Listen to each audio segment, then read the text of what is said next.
aller à lui. Ainsi, le cheminement des moines, tout en restant impossible à évaluer dans sa progression, s'effectue au cœur de la parole reçue.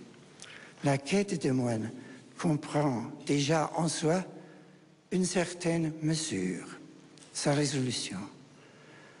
Pour que cette recherche soit possible, il est nécessaire qu'il existe dans un premier temps un mouvement intérieur qui suscite non seulement la volonté de chercher, mais qui rend aussi crédible le fait que dans cette parole se trouve un chemin de vie sur lequel Dieu va à la rencontre de l'homme pour lui permettre de venir à sa rencontre. En d'autres termes, l'annonce de la parole est nécessaire. Elle s'adresse à l'homme et forge en lui une conviction qui peut devenir vie. Afin que s'ouvre un chemin au cœur de la parole biblique en tant que parole de Dieu, cette même parole doit d'abord être annoncée ouvertement.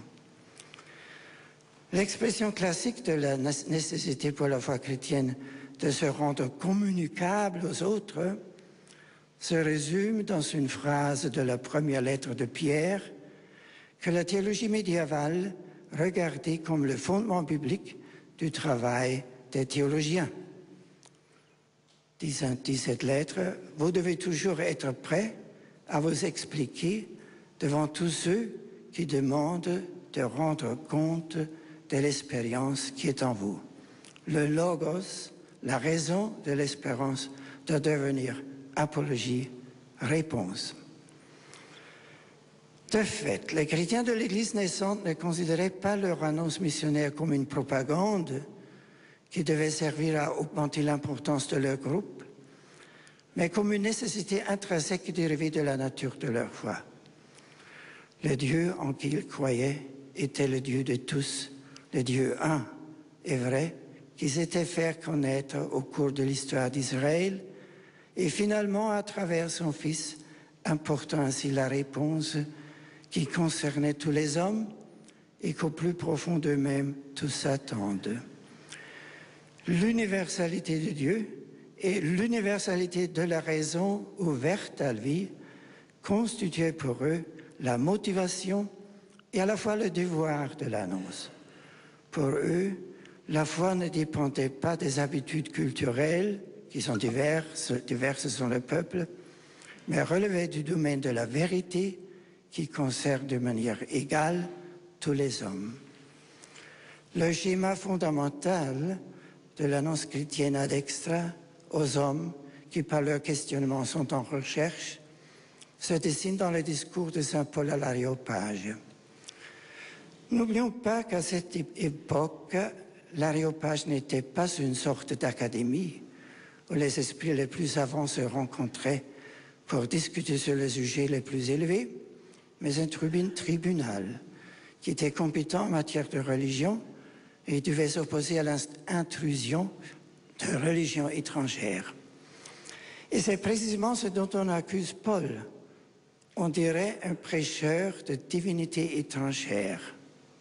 C'est à quoi Paul réplique: j'ai trouvé chez vous un autel portant cette inscription au Dieu inconnu. Or, ce que vous venez sans le connaître, je viens vous l'annoncer. Paul n'annonce pas de Dieu inconnu. Il annonce celui que les hommes ignorent et pourtant connaissent, l'inconnu connu. C'est celui qu'ils cherchent et dont au fond ils ont connaissance et qui est cependant l'inconnu et l'inconnaissable.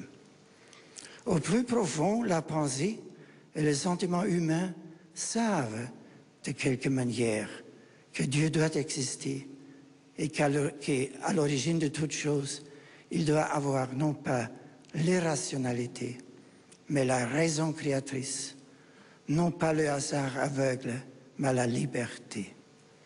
Toutefois, bien que tous les hommes se sachent d'une certaine façon, comme Paul le souligne dans la lettre aux Romains, cette connaissance demeure ambiguë. Est Dieu seulement pensée et élaboré par l'esprit humain n'est pas le vrai Dieu. Sylvie ne se montre pas. Quoi que nous fassions, nous ne parvenons pas pleinement jusqu'à lui.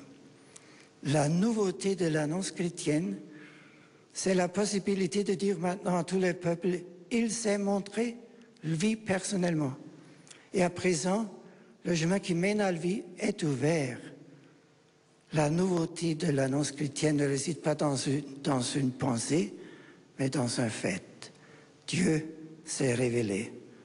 Et ce n'est pas un fait nu, mais un fait qui lui-même est Logos, présence de la raison éternelle dans notre chair.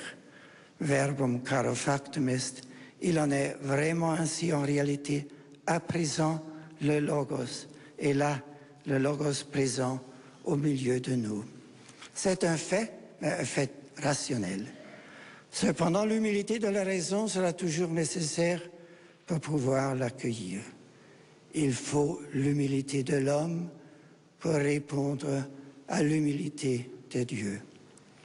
Sous de nombreux aspects, la situation actuelle est différente de celle que Paul a rencontrée à Athènes. Mais tout en étant différente, elle est aussi en de nombreux points très analogue. Nos villes ne sont plus remplies d'autels et d'images représentant de multiples divinités. Pour beaucoup, Dieu est vraiment devenu le grand inconnu.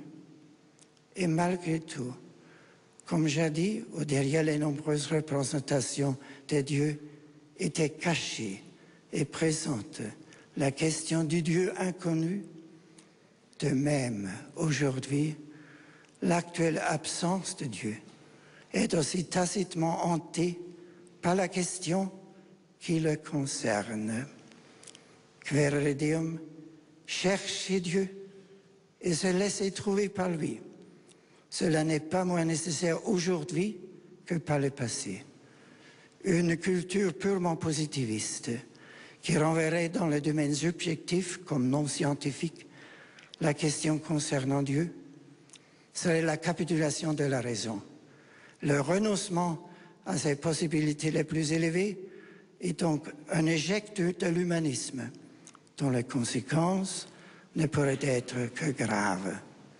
Ce qui a fondé la culture de l'Europe, la recherche de Dieu et la disponibilité à l'écouter demeurent aujourd'hui encore le fondement de toute culture véritable.